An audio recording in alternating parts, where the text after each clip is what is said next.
Hi there, Mrs. Grimeisen here. I'm going to be reading Chapter 1 from The Miraculous Journey of Edward Tulane. It's by Kate DiCamillo, and I'm reading with permission from Candlewick Press. So Chapter 1, The Miraculous Journey of Edward Tulane.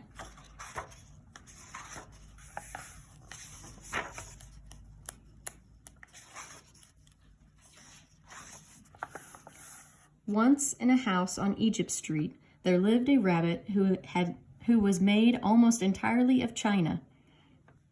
He had china arms and china legs, china paws and china head, a china torso and a china nose. His arms and legs were jointed and joined by wire so that his china elbows and china knees could be bent, giving him much freedom of movement. His ears were made of real rabbit fur, and beneath the fur there were strong, bendable wires, which allowed the ears to be arranged into poses that reflected the rabbit's mood, jaunty, tired, full of ennui. His tail, too, was made of real rabbit fur, and was fluffy and soft and well-shaped. The rabbit's name was Edward Tulane, and he was tall. He measured almost 3 feet from the tip of his ears to the tip of his feet. His eyes were painted a penetrating and intelligent blue. In all, Edward Tulane felt himself to be an exceptional specimen. Only his whiskers gave him pause. They were long and elegant, as they should be, but they were of uncertain origin. Edward felt quite strongly that they were not whiskers of a rabbit. Whom the whiskers had belonged to initially, what unsavory animal, was a question that Edward could not bear to consider for too long, and so he did not. He preferred, as a rule, not to think of unpleasant thoughts. Edward's mistress was a 10-year-old, dark-haired girl named Abilene Tulane, who thought almost as highly as Edward thought of himself. Each morning, after she dressed herself for school, Abilene dressed Edward. The china rabbit was in possession of an extraordinary wardrobe composed of handmade silk suits, custom shoes fashioned from the finest leather and designed specifically for his rabbit feet, and a wide array of hats equipped with holes so that they could easily fit over Edward's large and expressive ears. Each pair of well-cut pants had a small pocket for Edward's gold pocket watch. Abilene wound this watch for him each morning. "Now, Edward," she said to him after she was done winding the watch, "when the big hand is on the 12 and the little hand is on the 3, I will come home to you." She placed Edward on a chair in the dining room and positioned the chair so that Edward was looking out the window and could see the path that led to the Tulane front door. Abilene balanced the watch on his left leg. She kissed the tip of his ears, and then she left, and Edward spent the day staring out at Egypt Street, listening to the tick of his watch and waiting.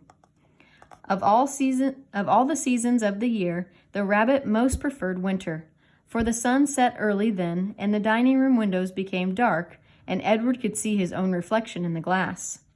And what a reflection it was! What an elegant figure he cut! Edward never ceased to be amazed at his own fineness. In the evening, Edward sat at the dining room table with the other members of the Tulane family, Abilene, her mother and father, and Abilene's grandmother, who was called Pellegrina. True, Edward's ears barely cleared the tabletop, and true also he spent the duration of the meal staring straight ahead at nothing but the bright and blinding white of the tablecloth. But he was there, a rabbit at the table. Abilene's parents found it charming that Abilene considered Edward real, and that she sometimes requested that a phrase or story be repeated because Edward had not heard it. "Papa," Abilene would say, "I'm afraid that Edward didn't catch that last bit." Abilene's father would then turn in the direction of Edward's ears and speak slowly, repeating what he had just said for the benefit of the china rabbit. Edward pretended, out of courtesy to Abilene, to listen. But in truth, he was not very interested in what people had to say. And also, he did not care for Abilene's parents and their condescending manner toward him. All adults, in fact, condescended to him. Only Abeline's grandmother spoke to him as Abeline did, as one equal to another. Pellegrina was very old. She had a large, sharp nose and bright black eyes that shone like dark stars. It was Pellegrina who was responsible for Edward's existence. It was she who had commissioned his making, she who had ordered his silk suits and his pocket watch, his jaunty hats and his bendable ears, his fine leather shoes and his jointed arms and legs, all from a master craftsman in her native France. It was Pellegrina who had given him as a gift to Abeline on her 7th birthday, and it was Pellegrina who came each night to tuck Abeline into her bed and Edward into his. "Will you tell us a story, Pellegrina?" Abeline asked her grandmother each night. "Not tonight, lady," said Pellegrina.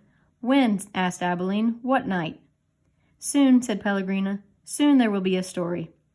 And then she turned off the light, and Edward and Abeline lay in the dark bedroom.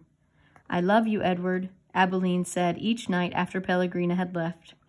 She said those words, and then she waited, almost as if she expected Edward to say something in return. Edward said nothing.